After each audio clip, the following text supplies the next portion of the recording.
উপন্যাস তুই আমার 7 মিনিট, পর্ব 24-25। দরজা খুলতেই ধোঁয়ায় কুণ্ডলি এসে বাড়ি খায় সকলের চোখে মুখে। সবাই কাশতে কাশতে পেছিয়ে যায়। পুরো রুম জুড়ে বিষাক্ত ধোঁয়ার কারণে কিছু দেখা যাচ্ছে না। ভেতর থেকে কিসের যেন পচা মাংসের গন্ধ আসছে। মুহূর্তেই হাড্ডি পোড়ার গন্ধে পুরো বাড়ি জাগ্রত হয়ে ওঠে। মাধবী আশপাশ তাকিয়ে আগে আরিয়ানকে খোঁজে।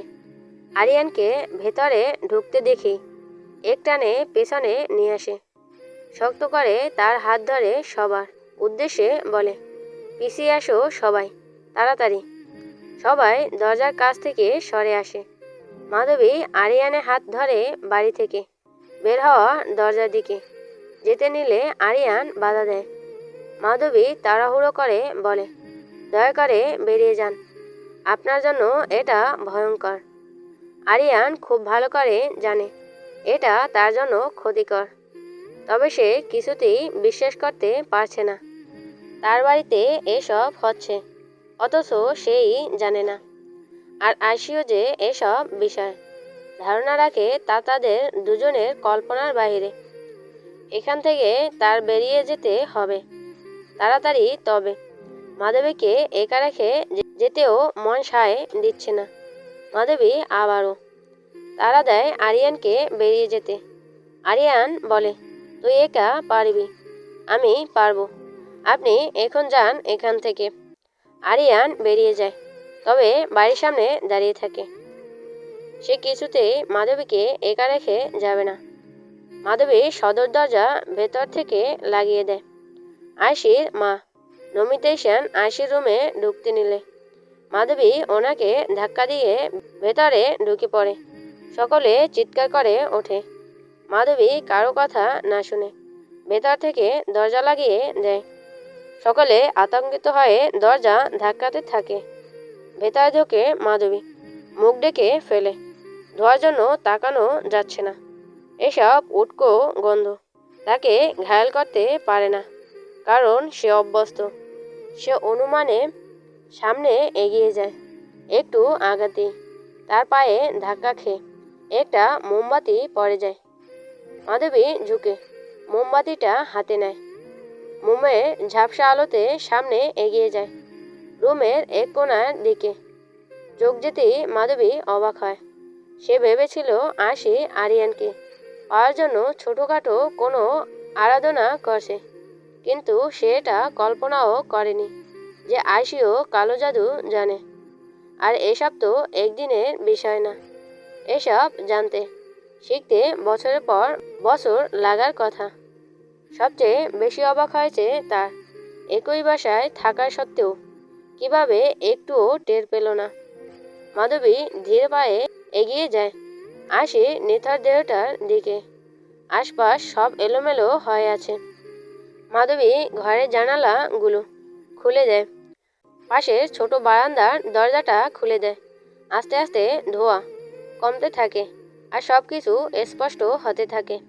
মেঝেতে চন্দন দিয়ে একটা গোল বৃত্তের মাঝে একটা স্টার আঁকা। স্টারের পাশ কোণে 5টা মোমবাতি জ্বলজ্বল করছে।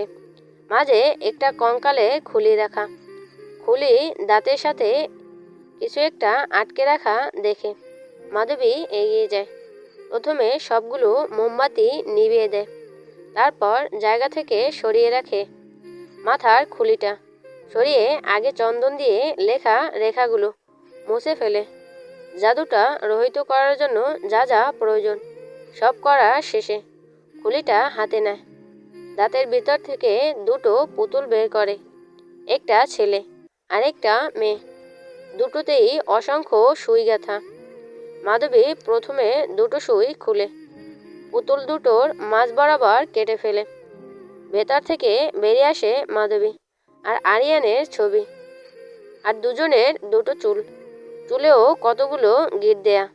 মাধবী মনে মনে কিছু একটা পড়তে পড়তে একটা মোম জ্বালিয়ে তার মধ্যে ছবিগুলো পুড়িয়ে ফেলে। তারপর চুলগুলো আগুনের উপর ধরে আস্তে আস্তে গুনগুনিয়ে কে যেন পড়তে পড়তে গিঁটে ফু দিতে থাকে। আর একটা একটা গিট খুলতে যেতে থাকে। সবগুলো গিট খুলে গেলে সে চুলগুলোকেও পুড়িয়ে ফেলে।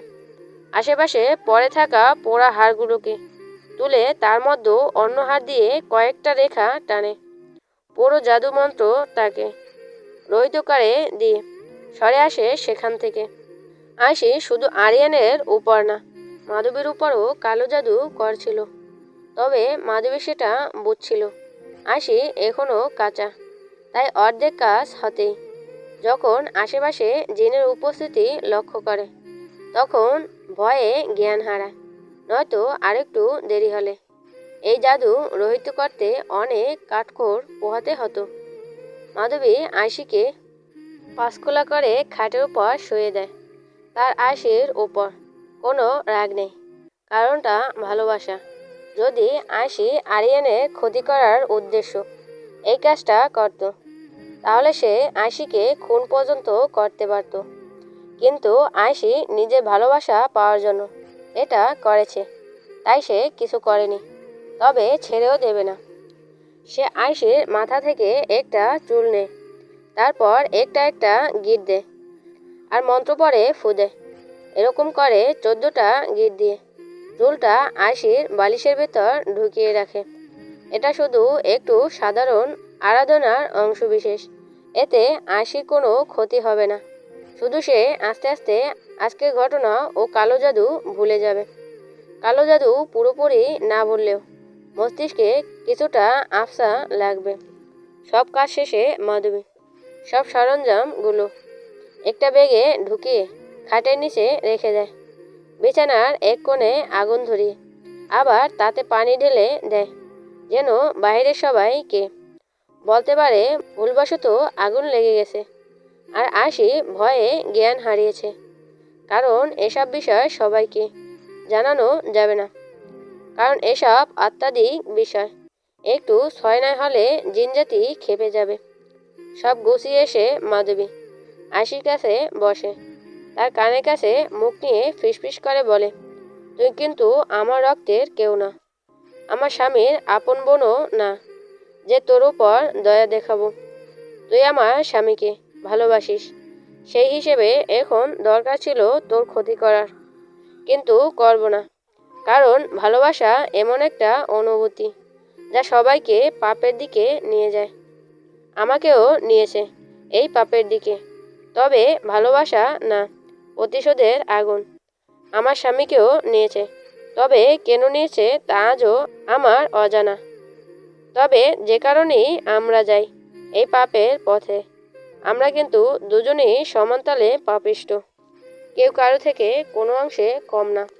কিন্তু দুজনে জেনেও না জানার মতো থাকি, তাই তুই ভাবিস না এসব করে আমার স্বামীকে তোর করতে পারবি। এসব আত্মাধিক বিষয়, কোনো ভুল করবি তো আমি বা আমার স্বামী কেউ ছেড়ে দেব না।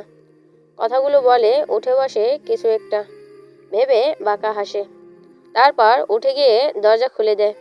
সবাই হুড় হুড় করে ঢুকে পড়ে। ততক্ষণে আনোয়ার ও ফখরুল ইসানও এসে গেছে। মাধবী কোনো দিকে না তাকিয়ে সদর দরজা খুলে বাইরে বেরিয়ে যায়। সে জানে আরিয়ান তাকে একা রেখে দূরে কোথাও যাবে না। বাড়ির দরজা খুলতেই দেখে আরিয়ান দৌড়ে আসে। আরিয়ান আসতেই মাধবীকে কিছু জিজ্ঞেস করবে, তার আগেই মাধবীর কাজে হতবাক। মাধবী কথা নেই বার্তা নেই, হাতে লেগে থাকা ময়লাগুলো আরিয়ানের সাদা পাঞ্জাবিতে মুছছে। অন্য সময় হলে আরিয়ান এটা ধমক দিত, নয়তো কিছু একটা বলতো, কিন্তু এখন আর কিছু না বলে বলল, কি অবস্থা এখন? আরে পিচ্চি মেয়ে, না বুঝে ভুলভাল কি করেছে নিজেও জানে না, ভয়ে জ্ঞান হারিয়েছে। আরিয়ান মাধবীর কাণ্ডে মুচকি হাসে। মাধবী মুখের ময়লাগুলো আরিয়ানের পাঞ্জাবি দিয়ে মুছে।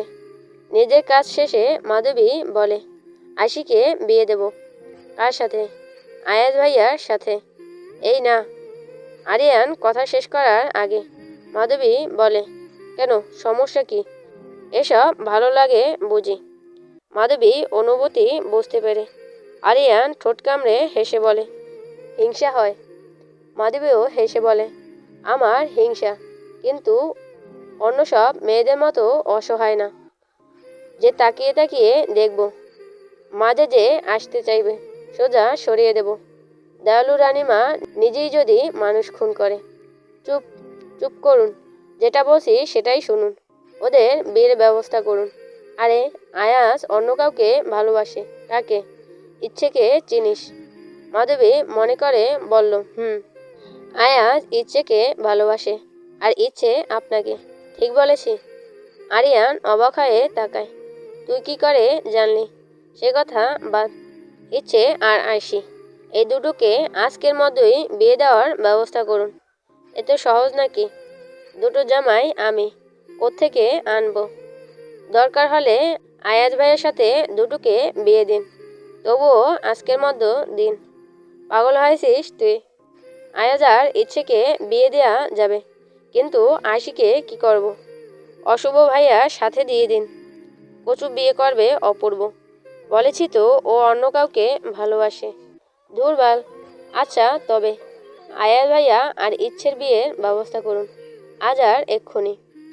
আরিয়ান বুকে হাত রেখে মাথায় হালকা ঝুঁকিয়ে বলে, যথাজ্ঞা রানী। মাধবী হেসে বলে, হয়েছে, এত ঢং করতে হবে না। আরিয়ানও হেসে বেরিয়ে যায়। মাধবী আবার বাড়িতে ঢুকে পড়ে। আশি রুমে ঢুকতে একে একে সকলে প্রশ্ন করলে সে মিথ্যা বলে দেয় যে আগুন লেগেছিল, পরে ভয় পেয়ে জ্ঞান হারিয়েছে। কিছুক্ষণের মধ্যে জ্ঞান ফিরবে। সবাই স্বস্তি নিঃশ্বাস ফেলে ঘর থেকে বেরিয়ে যায়। মাধবী আয়াজ আর রুহিকে ইশারা দিয়ে থেকে যেতে বলে। সবাই চলে গেলে মাধবী আয়াজকে বলে, আজ আপনার বিয়ে। আয়াজ যেন আকাশ থেকে পড়ে। আমার বিয়ে? নিজে বিয়ে করে এখন ভুলভাল ভাবা শুরু করছো না তো? আরে না, আপনারা সবগুলো ভাই বোন এক জাতের, সবসময় উল্টাপাল্টা ভাবেন। আচ্ছা শুনুন, আপনি কি ইচ্ছেকে বিয়ে করতে চান? আয়াজ কিছুক্ষণ চুপ থেকে বলে, ও রাজি হবে না। রাজি আমি করব, আপনি শুধু হ্যাঁ বলুন। আমি অনেক চেষ্টা করেছি, এবার রাজি হবে। আপনি শুধু রাজি কিনা বলুন। আজই কিন্তু বিয়ে করতে হবে। রাজি। কিন্তু আজই কেন?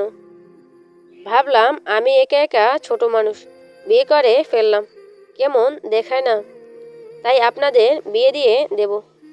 আর আয়সির জন্য কোনো পাত্র পেলে ওকেও দিয়ে দিতাম। রুহি মাছ থেকে বলে, আয়সি আপু জীবনেও বিয়ে করবে না। করবে, শুধু একটা পাত্র পেলেই হতো। আয়াজ ভাইয়া আপনি তৈরি থাকুন। আরিয়ান ভাই কাজে আর ইচ্ছেকে আনতে গেছে, বাড়ি কাউকে বলতে হবে না। চলুন জানিয়ে আসি। তিনজন দরজাটা ভিড়িয়ে বেরিয়ে পড়ে। ওরা যেতেই আয়সি চোখ খোলে। চোখ বেয়ে গড়িয়ে পড়ে দুপোটা গরম অশ্রু জল। মাধবী আয়াজ আর ইচ্ছে বিয়ের কথা সবাইকে বললেই কেউ আপত্তি করে না, তবে আজই কেন বিয়ে হবে এটা নিয়ে নমিতা সেনের একটু নারাজি আছে। তবে সেসব পাত্তা না দিয়ে সকলে রাজি হয়ে যায়। এত বছর ধরে দু ছেলে, একজনকেও তারা বিয়ে দিতে পারছিল না। কত করে বলেছে, তবুও কেউ রাজি হয়নি। এখন যেহেতু রাজি হয়েছে, তাই আর কেউ দ্বিমত করেনি।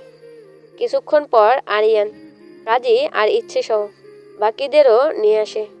মাধবী বাহিরের মানুষ দেখে মুখটা ওড়নার আড়ালে ঢেকে একটা কোনায় গিয়ে দাঁড়ায়। ইচ্ছেকে মিথ্যা বলে আনা হয়েছে। বলা হয়েছে আজই আরিয়ান তাকে বিয়ে করবে। সেই খুশিতে সে বাড়িতে কাউকে না বলেই এসে পড়েছে। সবাই একসাথে সোফায় বসে। আরিয়ান কাজীকে বলেই এনেছে, শুধু কোর্ট ম্যারেজ হবে, ইসলামিকভাবে এখন কিছু করবে না। সেই অনুযায়ী কাজী খাতায় লিখে খাতাটা আরিয়ানের দিকে এগিয়ে দেয়। আরিয়ান মাধবীকে ইশারা দিতে মাধবী উঠে এসে ইচ্ছের পাশে বসে, ইচ্ছেকে ব্যস্ত রাখে। ততক্ষণে আয়াজ সই করে দিয়েছে। এবার ইচ্ছের কাছে খাতাটা দিতেই ইচ্ছে খুশির চোটে খাতায় কি লেখা আছে কিছু না পড়ে এমনি বরের স্বাক্ষরটা পর্যন্ত না দেখেই সই করে দেয়। সাথে সাথেই কান্না করে দেয়। সে কখনোই ভাবেনি আরিয়ান তাকে এভাবে বিয়ে করে নেবে। এটা তার খুশির কান্না। খুশির জন্য তার মাথা বিন্দু পরিমাণ কাজ করেনি যে সে জীবনের সবচেয়ে বড় সিদ্ধান্তটাই ভুল নিয়েছে। আয়াজ আর ইসের বিয়েটা এতটাই তাড়াতাড়ি হলো যে বিষয়টা কেউই ভালোভাবে বুঝতে পারেনি। একদিকে কবুল বলা শেষ হয়, আরেকদিকে সবার হুঁশ আসতে থাকে। এভাবে বিয়েটা দেওয়ার একদমই ঠিক হয়নি।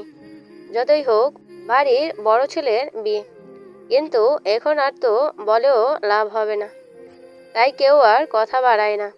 ইচ্ছে এখনো জানে না তার বিয়ে আয়াজের সাথে হয়েছে। বিয়ে শেষে আয়াজের বাবা আনোয়ার ঈশান ইচ্ছেকে উদ্দেশ্য করে বলেন, তোমার সম্বন্ধে আমরা ভালোই জানি, তাই কোনো কথাবার্তা ছাড়াই হুট করে বিয়ে দিতে দ্বিধাবোধ করিনি। কিন্তু তোমার বাবা মায়েরও তো কথা থাকতে পারে, তোমার পরিবারকে খবর দাও।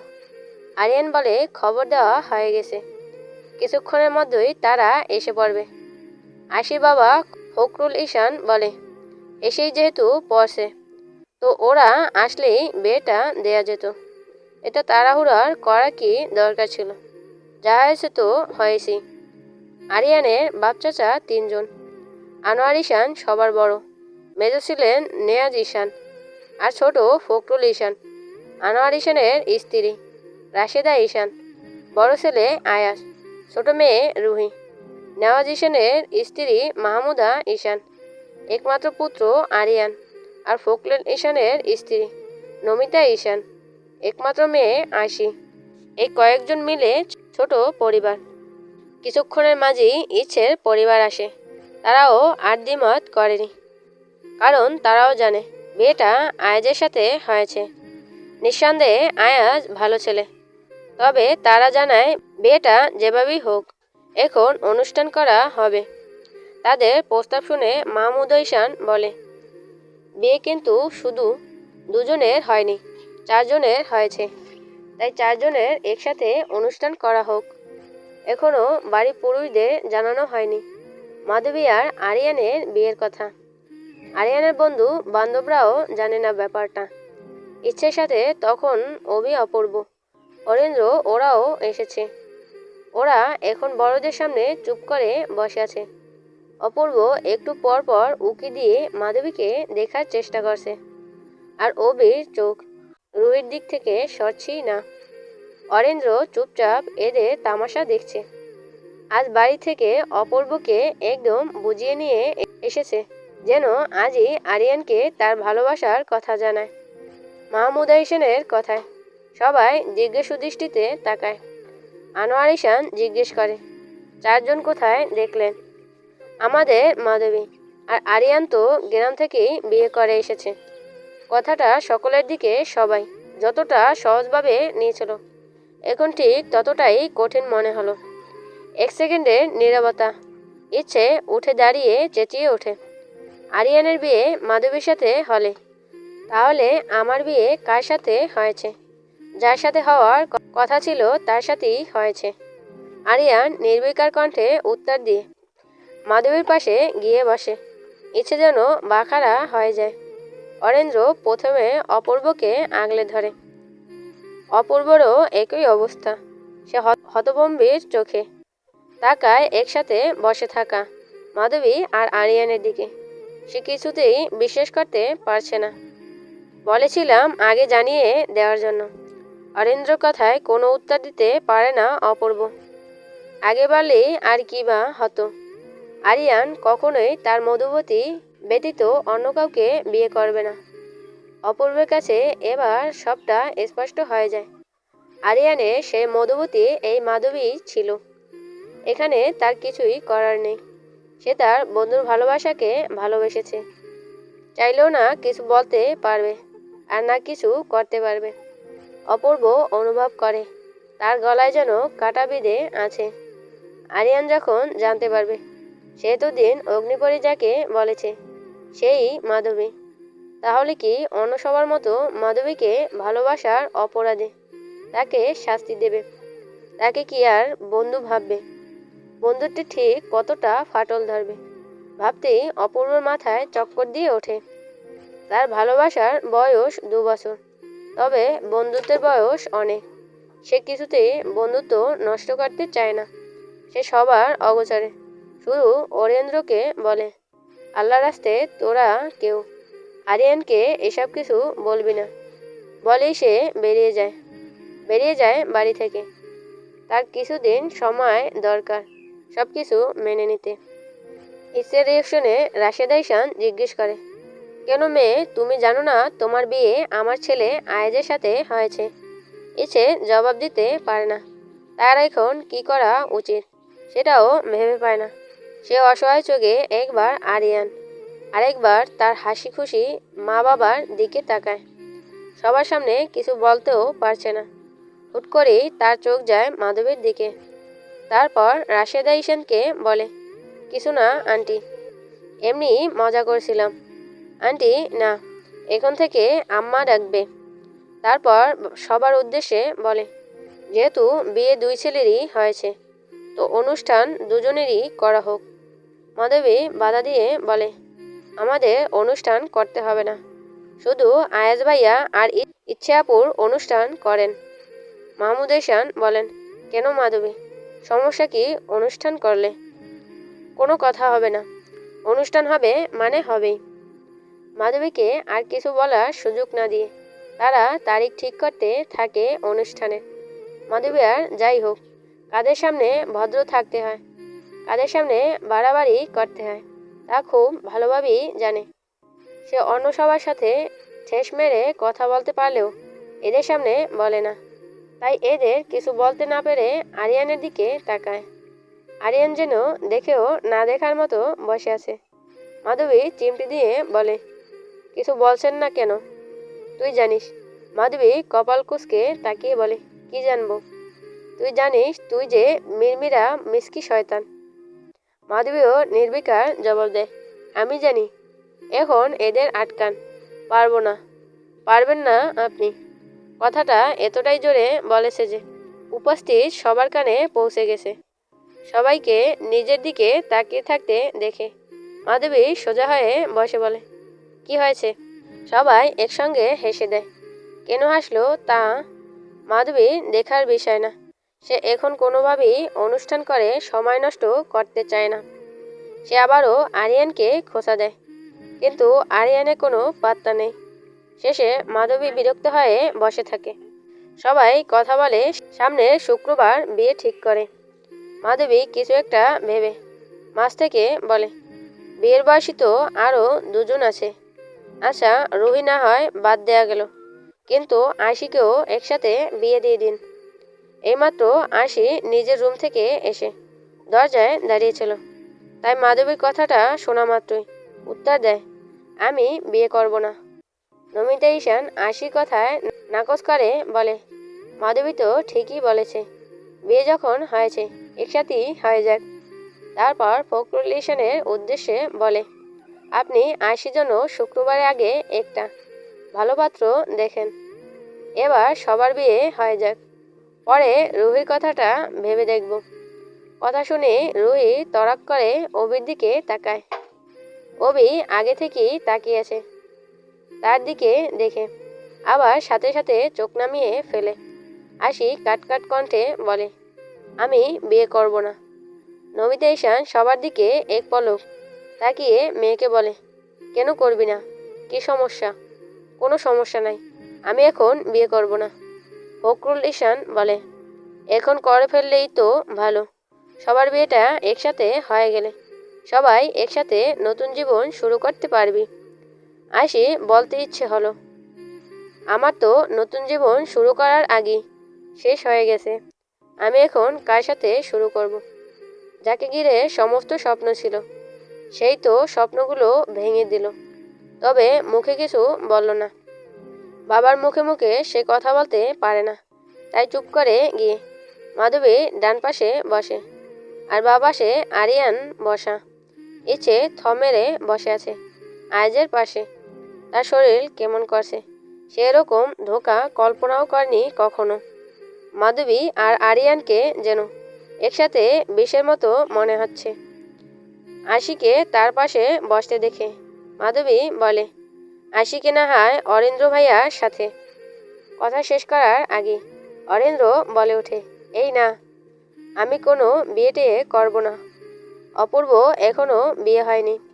অরেন্দ্র কথা শুনে আরিয়ান খেয়াল করে অপূর্ব নেই।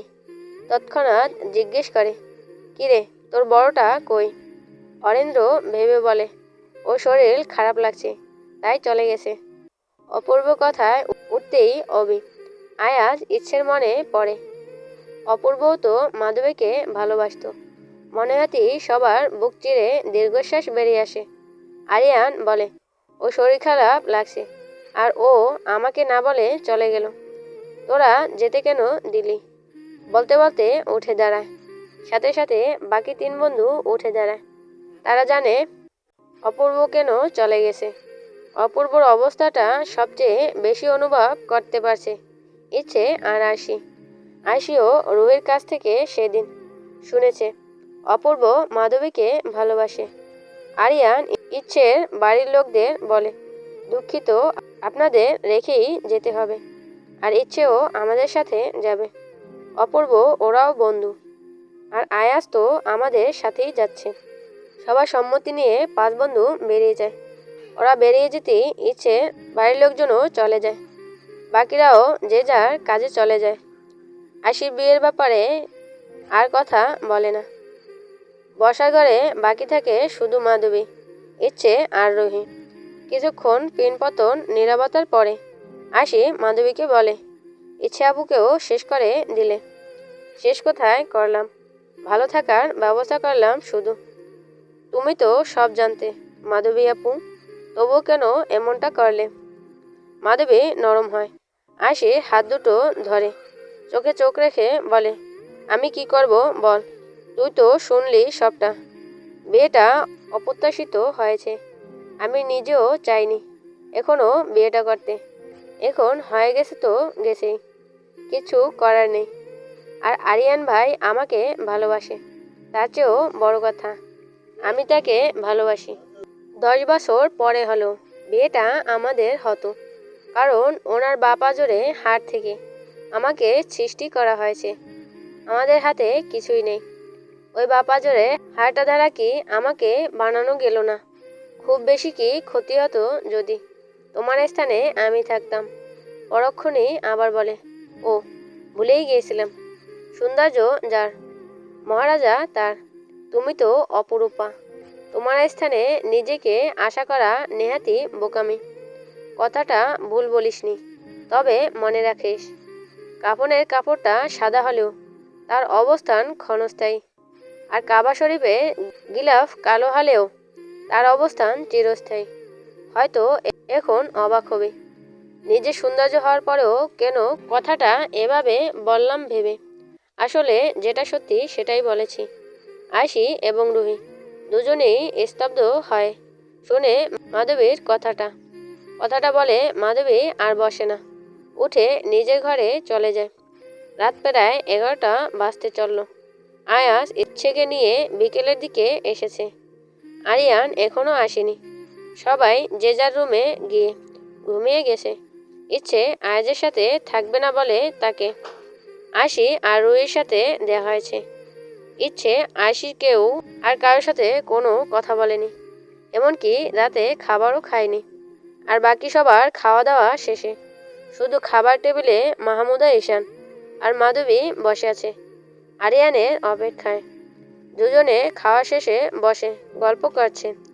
কথায় কথায় মাধবী জিজ্ঞেস করে, আচ্ছা, মামার খুনিকে কি কেউ খোঁজার চেষ্টা করেনি? মাধবীর প্রশ্নে মহিলা কিছুক্ষণ চুপ থেকে উত্তর দেয়, চেষ্টা তো অনেক করেছে, কিন্তু কেউ কোনো সন্ধান পায়নি।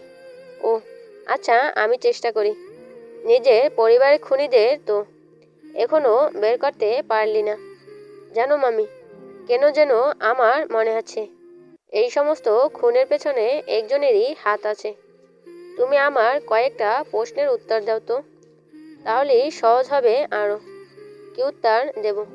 কিভাবে লাশটা পেয়েছিলে? পুরো ঘটনাটা আমাকে খুলে বলো। তখন বর্ষাকাল ছিল। মাঠঘাট কাদায় মাখামাখি। মাঝরাতে মাহমুদা উঠেছিল প্রয়োজনের জন্য। বাইরে ঝুম বৃষ্টি, তখন তাদের এরকম দালান বাড়ি ছিল না, বাইরেই সব ছিল। বাড়ির বাকিরা যার যার চিলেকোঠায় ঘুমিয়েছিল। আরিয়ান তখন সদ্য কিশোরে পা রেখেছে, রাজবাড়িতে থাকতো তখন। সেদিনই ছিল সেই কাল রাত্রি।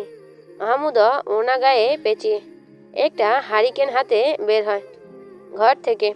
চারদিকে বৃষ্টির জন্য সব অস্পষ্ট দেখা যাচ্ছে। তিনি মাটির বারান্দা পেরিয়ে নামতেই দুয়ারে পড়ে থাকা লাশ দেখে ভয় পেয়ে যান।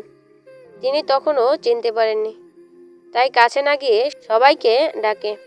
সবাই দূর থেকে দেখে চিৎকার চেঁচামেচি শুরু করে দেয়। ওদের চিৎকারে গ্রামের লোকজন হাজির হয়, লাশের কাছে যায়। লাশ চিনতে পেরে মাহমুদাকে বলার পর তিনি এক চিৎকারে জ্ঞান হারায়।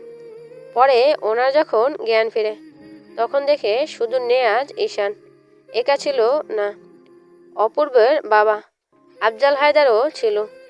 নেওয়াজ ঈশান ও আফজাল হায়দার ছোটবেলা থেকেই দু বন্ধু ছিল। সব কাজ একসাথেই করত। তাদের দুজনের আয় রোজগার খারাপ ছিল বলে শহরে বাণিজ্য করতে গিয়েছিল, আর এসেছে লাশ হয়ে। ওনার জ্ঞান ফিরতে ফিরতে গোসল দেওয়া শেষ। আরিয়ান আর অপূর্ব এসে সব করিয়েছে নাকি। তখন কারো মাথায় এত কিছু আসেনি। দাফন কাফন যখন শেষ, তখন সবাই বলাবলি করে যেহেতু খুন হয়েছে তাই পুলিশকে জানানো দরকার। পরে জানিয়েও আর কিছু হয়নি, কারণ না ছিল কোনো প্রমাণ, আর না ছিল তখন তাদের এত টাকা পয়সা। পুরো ঘটনাটা একদম সংক্ষেপে বলে মাহমুদা ঈশান। সব শুনে মাধবী বলে, তাই বলে তোমরা আর খুনিকে খোঁজার চেষ্টা করবে না? দুটো মানুষ খুন হয়েছে আর তোমরা হাত গুটিয়ে বসেছিলে। মাহমুদা ঈশান বলার মতো কিছু পেলেন না। মাধবী বলে, দুজনকে কি একই জায়গায় কবর দেওয়া হয়েছে? হ্যাঁ। তাহলে কাল আমাকে নিয়ে যাবে তাদের কবরে। তুই গিয়ে কি করবি? বলতে বলতে সদর দরজায় ঢুকে পড়ে। মাহমুদ ঈশান মাধবীকে খাওয়ানোর কথা বলে চলে যায়। মাধবী গিয়ে দরজা খুলে দেয়। আরিয়ান যেন আকাশের চাঁদ দেখে এমন অবাক হয়ে বলে, ম্যাডাম কি আমার জন্য অপেক্ষা করছিল? না, আপনার জন্য কেন অপেক্ষা করব? আমার জেগে থাকতে ইচ্ছে হয়েছে, তাই জেগে আছি। এখন আসুন।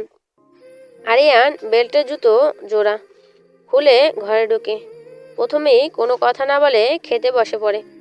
মাধবীকে পাশে ডেকে বলে, বড্ড খিদে পেয়েছে রে, তাড়াতাড়ি আয় খাইয়ে দে। আপনার খিদে পেয়েছে, আপনি খান, আমি খেয়ে ফেলেছি।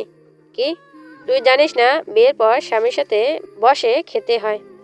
যে স্বামী রাত বিরাতে বাড়ি ফেরে, সেই স্বামীর সাথে খাওয়ার ইচ্ছে নেই। ওলে লে আমার সোনা বউটারে, আগে বলবি তো যে তোর স্বামীকে ছাড়া ভালো লাগে না। তো নাটকের কি আছে? যা, কাল থেকে তাড়াতাড়ি আসবো। মাধবী আর কথা না বাড়িয়ে খাবার বেড়ে দেয়। তার মনে মনে এখন অন্য কিছু চলছে। যত তাড়াতাড়ি এখানে কাজ শেষ করতে পারবে ততই ভালো। আরিয়ানও আর কথা না বলে পুরো খাবার শেষ করে। খাওয়া শেষে মাধবী বলে, চুপচাপ এখন গিয়ে শুয়ে পড়ুন তো, আর একটা কথাও বলবেন না। আদেশ দিচ্ছিস? না, শাসন করছি। তুই আমাকে তো গ্রাম পাসনি। গ্রামে আমার যতটুকু অধিকার শাসন করার, তার চেয়েও বেশি শাসন করার অধিকার আপনার ওপর। এখন যান, শুয়ে পড়ুন গিয়ে। আরিয়ান মুচকি এসে কপাল কুঁচকে বলে, তুই কোথায় ঘুমাবি? আপনার সাথে। আপনি যান, আমি আসছি। আরিয়ান গিয়ে শুয়ে পড়ে। শুতেই ঘুমে তার দু চোখ লেগে আসে। কিছুক্ষণ পর মাধবী ঘরে আসে। আরিয়ানকে ভারী নিঃশ্বাস ফেলতে দেখে বাঁকা হেসে বলে, আপনি যদি গাছের পাতায় পাতায় চলেন তো আমি চলি গাছের শেকড়ে শেকড়ে। আজ আবারও সেই দিনের পুনরাবৃত্তি হবে। বলে বাহির থেকে ঘরে তালা দিয়ে বেরিয়ে যায়। সদর দরজার সামনে রুহি দাঁড়িয়ে আছে, হাতে ধারালো কুঠার নিয়ে। মাধবী নিজের প্রিয় ধনুকটা কাঁধে নিয়ে আসতি।